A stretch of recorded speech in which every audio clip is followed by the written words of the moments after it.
அளவற்ற அருளாளனும் நிகரற்ற அன்புடையனும் ஆகிய ஏக இறைவனின் திருப்பெயரால் ஆரம்பம் செய்கிறேன். இறைவன் ஒருவன் தான் சொல்லி உலகத்துல பலவிதமான அத்தாட்சிகள் எல்லாத்தையும் அத்தாட்சியை தான் படைச்சிருக்கான் இறைவன். அதுல ஒண்ணுதான் இந்த மனிதனோட படைப்பு. மனிதனா நம்ம படைக்கிறோம். பொதுவா மனிதன் மட்டும்தான் மனிதனோட படைப்பு ரொம்ப அற்புதமா இருக்கும். முதல்ல ஃபர்ஸ்ட் ஒரு 3 வாரத்துல இந்த மனிதனா இருக்கமே, நம்ம இவ்வளவு பெருசா உட்கார்ந்து இருக்கமே, முதல் 3 வாரத்துல நம்ம ஒரு அரிசி சைஸ் தான் இருப்போம். முதல் 3 வாரத்துல கருவு உண்டாகி இந்த பெண்மணிக்கு தெரியும் கருவு தங்கி இருக்குன்னு தெரியும் போது அதோட சைஸ் பாத்தீங்கன்னா ஒரு அரிசி அளவு தான். ஒரு அரிசி அளவு இருக்கக்கூடிய அந்த மனிதனோட படைப்பு அடுத்த ஒரு 40 வாரத்துக்குள்ள ஒரு முழுமையடைஞ்ச ஒரு படைப்பா இறைவன் படைக்கிறான், கட்டமைக்கிறான். ஒவ்வொரு ஸ்டேஜா கட்டமைச்சு போகுது. அதுல பலவிதமான உள்ளுறுப்புகள் அந்த அரிசி சைஸ்ல இருக்குல்ல, அதுல இருந்தா வளர ஆரம்பிக்குது. ஒவ்வொரு உள்ளுறுப்பா இதயமா இருந்தாலும் சரி, லிவரா இருந்தாலும் சரி, கணையமா இருந்தாலும் சரி.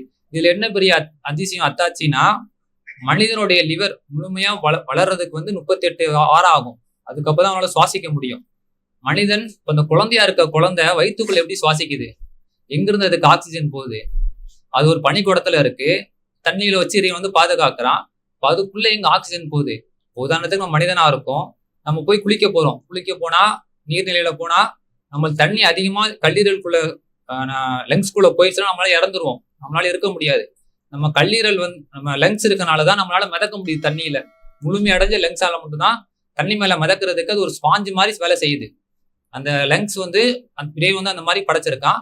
அந்த சின்ன அந்த ஒரு அரிசியில இருந்து அந்த லங்ஸ் வளர ஆரம்பிக்குது. சின்ன சின்ன விதமா ஒரு விதமான பாத்தீங்கன்னா, இப்போ ஒரு மரத்துல இருந்து கிளை வளர்ந்தா எப்படி போகும், அந்த மாதிரி ஒரு விதமான வளர்ச்சி இறைவன் கொடுக்குறான். அது இப்படிதான் இருக்கும். சுவாச குழாய் இருக்கா மேல, அது எம்ப்ராலஜி சொல்லுவாங்க. சுவாச குழாய் எங்க இருக்கும்? சுவாச குழாய் பக்கத்துல இருந்து 2ஆ பிரியும். அந்த 2ல இருந்து திருப்பி அடுத்த ஒரு 2-3 வாரத்துக்கு அப்புறம் அது ஒரு 4 விதமான கிளை. இந்த பக்கம் ஒரு 3 கிளைகளா பிரியும், இந்த பக்கம் 2 கிளைகளா பிரியும். அதுக்கப்புறம் பார்த்தா ஒரு செடியோட கிளை மாதிரிதான் தெரியுது. அதுக்கப்புறம் அடுத்த ஒரு 4 வாரத்துக்கு அப்புறம் இன்னும் ஒரு விதமான கிளைகள் இந்த பக்கம் பிரியும், இந்த பக்கம் பிரியும். நம்மளுடைய வலது பக்கம் இருக்கே அந்த லெங்ஸோட வெயிட் அதிகமா இருக்கும் இடது பக்கத்தை கம்பேர் பண்ணும்போது. நல்லா முழுமையடைந்த ஒரு ஆணால ஒரு நாளைக்கு 7550 லிட்டர் சுவாசிக்க முடியும். ஒரு நாளைக்கு உள்ள காத்து போயிட்டு வெளியே வந்துகிட்டே இருக்கு மனிதன். இப்பயும் நம்ம சுவாசிச்சு கொண்டே இருக்கோம் எந்த தடை இல்லாம. அது அந்த மனிதன் இறக்குற வரைக்கும் இறைவன் அதே விதமான படைப்பா தான் வச்சிருக்கான். இது மனிதனுக்கு மட்டும் இல்ல, எல்லா விதமான படைப்பினங்களுக்கும் இப்படிதான் இருக்கு. ஆனா மனிதனால மட்டும்தான் ஒரு முழுமையடைஞ்ச ஒரு மனிதனா வெளியே வர முடியாது. விலங்குகளை பார்த்தா தெரியும். விலங்குகள் வெளியே வரும்போது ஒரு முழுமையடைஞ்ச விலங்காது வெளியே வரும். எல்லாமே வளர்ந்த நிலையில வரும். அது அழுகாது. அது அடுத்து எந்திரிச்சு நடக்க ஆரம்பிச்சிடும், போயிடும். ஆனா மனிதன் அந்த மாதிரி கிடையாது. மனிதன் வெளியே வரும்போது சில டைம் குழந்தை வெளியே வரும்போது பேச்சு மூச்சு இல்லாமே இருக்கும். அந்த குழந்தைய டாக்டர் கூப்பிட்டு தலைகீழ வச்சு தட்டுவாரு, தட்டி எடுப்பாரு. தொப்புள் கொடி கட் பண்ணதுக்கு அப்புறம் இன்னும் ஒரு சில குழந்தைகள் அமைதியாவே இருக்கும். ஏன்னா அதுக்குள்ள ஆல்ரெடி அம்மாவுடைய தொப்புள் கொடியில இருந்து ஆக்சிஜன் போய்கிட்டு இருக்கு, அந்த உணவு போய்கிட்டு இருக்கு. அந்த பனிக்குடம்னு சொல்லக்கூடிய இந்த அசுத்தமான இதுக்குள்ளேயும் இறைவன் அந்த குழந்தைய ஒரு கட்டமைப்பு ஒரு ஸ்டெப்பா படைக்கிறான். அதுல அற்புதமானது எல்லா உறுப்புமே அற்புதம் தான். லங்ஸை இந்த அளவுக்கு இறைவன் ஒவ்வொரு வாரத்துக்கு ஒவ்வொன்னா படைச்சு உருவாக்குறான். அந்த குழந்தை வெளியே வந்ததுக்கு அப்புறம் எப்படின்னா, லங்ஸ் எப்ப வேலை செய்யும்னா, மனிதனுடைய லங்ஸ் நம்ம இருக்கமே, நம்மளோட நுரையீரல், குழந்தை அம்மாவோட வயிற்றுக்குள்ள இருக்கும் போது வேலை செய்யாது. மனிதன் பிறந்து வெளியே வந்ததுக்கு அப்புறம் தான் அது முதல் சுவாசத்தை வெளியே விடும்.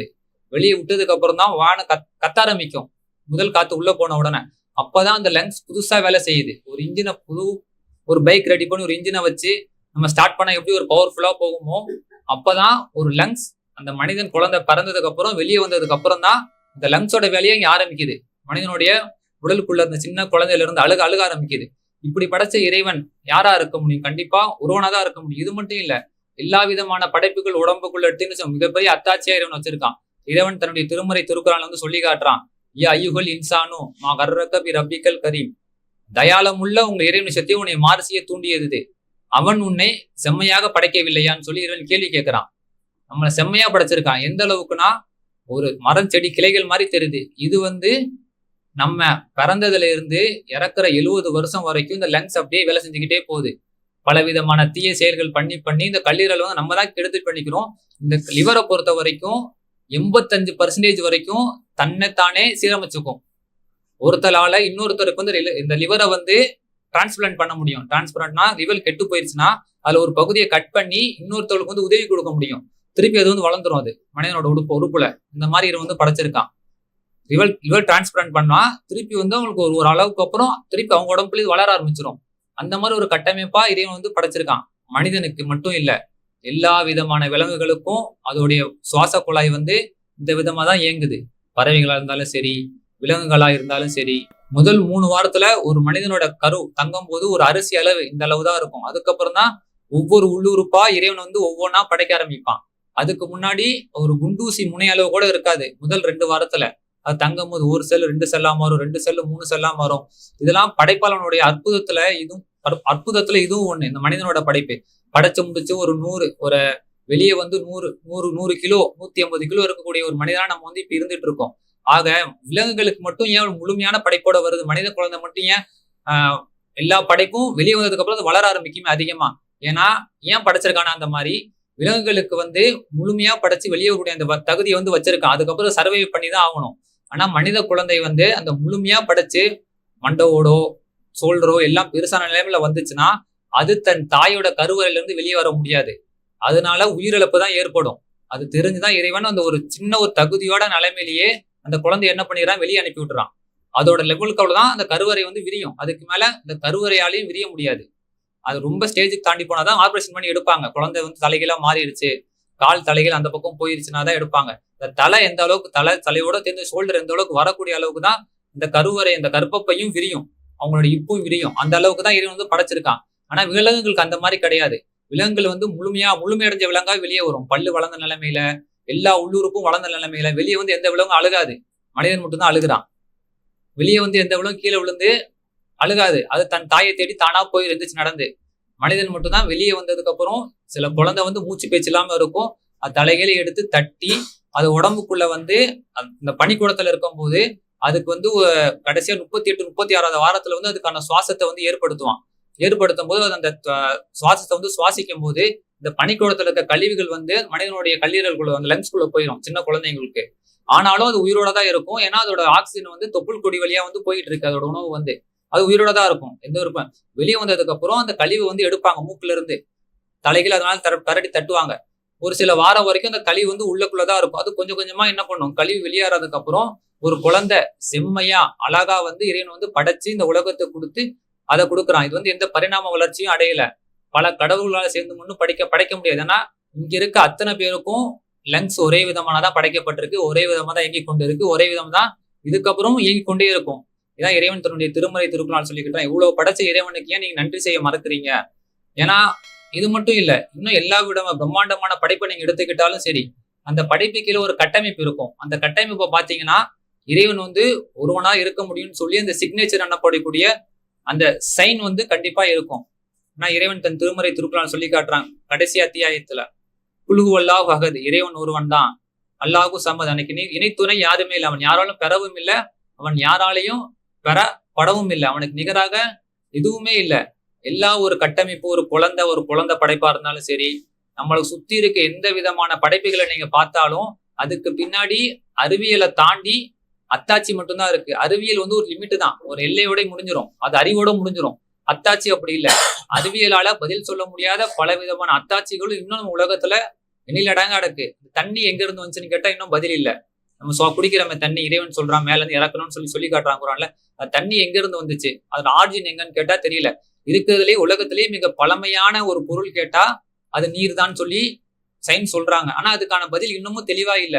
ஒரு சில பேர் சொல்றாங்க விண்கல் மூலமா பூமிக்கு வந்துச்சு, ஒரு சில பேர் சொல்றாங்க பிக் பேங் தியரி, அண்ட வெடிப்பு ஏற்படும் போது பல விதமான விண்கல்கள் வந்து பூமியில மோதும் போது அந்த விண்கல்ல அந்த நீர்த்துளி வந்து தண்ணியா மாதிரி இந்த உலகத்துக்குள்ள வந்துச்சுன்னு சொல்லி சொல்றாங்க. இன்னும் பல பேரு ஆல்ரெடி ஃபர்ஸ்ட் ஆச்சுன்னா அந்த உலகத்துக்குள்ளே முன்னாடி இருந்துச்சு படைக்கும் போதுன்னு சொல்லி சொல்றாங்க. ஆனா அதுக்கான தெளிவான பதில் இல்ல. இதுதான் இறைவனோட அத்தாட்சி. ஆனா இறைவன் தண்ணியை வந்து என்ன பண்ணிருக்கான், மதுரமா ஆக்கி வச்சிருக்கான். நம்ம தலைக்கு மேல பாத்தீங்கன்னா மேகம் பறக்குது. அந்த மேகத்துல பல லட்ச கணக்கான தண்ணியும் சுமந்து கொண்டு அந்த மேகம் பறக்குது. அவ்வளவு வெயிட்டான மேகத்தை வந்து இவ்வளவு லேசா பறக்க வச்சிருக்கான் நம்ம தலைக்கு மேல. அது வந்து பல பல லிட்டரான பல பல லிட்டர் தண்ணியை வந்து சுமந்து கொண்டு பறக்குது. ஒரு சில இடங்கள்ல போய் மழையாவும் பெய்யுது, மழை சில இடத்துல வெள்ளமாவும் மாறுது. அந்த அளவுக்கான தண்ணியை வந்து ஒரு மேல மேகத்தை வச்சு தலைக்கு மேல எந்த விதமான தூணும் சப்போர்ட்டும் இல்லாம ஒரு வாட்டர் டேங்கை நம்ம வைக்கணும்னாலும் அதுக்கு 4 பில்லர் வேணும், அதுக்கு கீழே குழி தோண்டணும், அதுக்கான மிகப்பெரிய பிரம்மாண்டமான ஸ்ட்ரக்சர் ஏற்படுத்தணும். ஸ்ட்ரக்சருக்கு அப்புறம் தான் அந்த டேங்க் வந்து மேல வைக்க முடியும். ஆனா இவ்வளவு பெரிய வாட்டர் டேங்கை எந்த விதமான சப்போர்ட் இல்லாம தூணும் இல்லாம இறைவன் படைச்சுன்னு சொல்லி காட்டல குரான்ல. எந்த தூணும் இல்லாம இந்த மேகத்தை நான் வானத்தை படைச்சிருக்கேன்னு, தூணும் தேவையில்லை. அது பாட்டு தலைக்கு மேல காத்து மாதிரி பறந்து கொண்டு போகுது. காட்டுக்கு மேல பல லிட்டரான கணக்கான தண்ணி இருக்கு. சில டைம் அது பனிக்கட்டி மழையாவும் பெய்யுது. ஆலங்கட்டி மலைன்னு கேள்விப்பட்டிருப்போம். அந்த ஆலங்கட்டி மலையும் அதுக்குள்ளதான் இறைவன் வச்சிருக்கான்.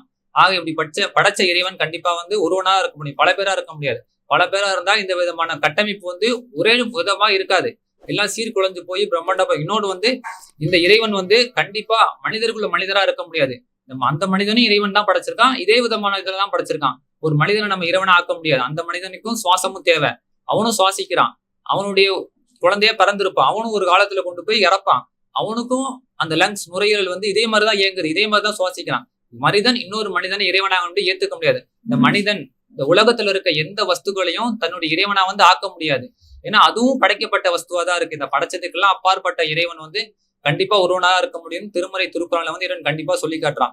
இந்த திருமறை திருக்குறான் முஸ்லீம் அல்லாதவர்களுக்கு இலவசமா வேணும்னா கீழே உள்ள நம்பருக்கு தொடர்பு கொண்டீங்கன்னா உங்களுக்கு வந்து அன்பளிப்பா வழங்கப்படும். வாய்ப்பளித்த இறைவனுக்கு நன்றி கூறியவனாக உரையை முடித்துக் கொள்கிறேன். அஸ்ஸலாமு அலைக்கும் வரஹ்மத்துல்லாஹி தஆலா வ பரகாத்துஹு.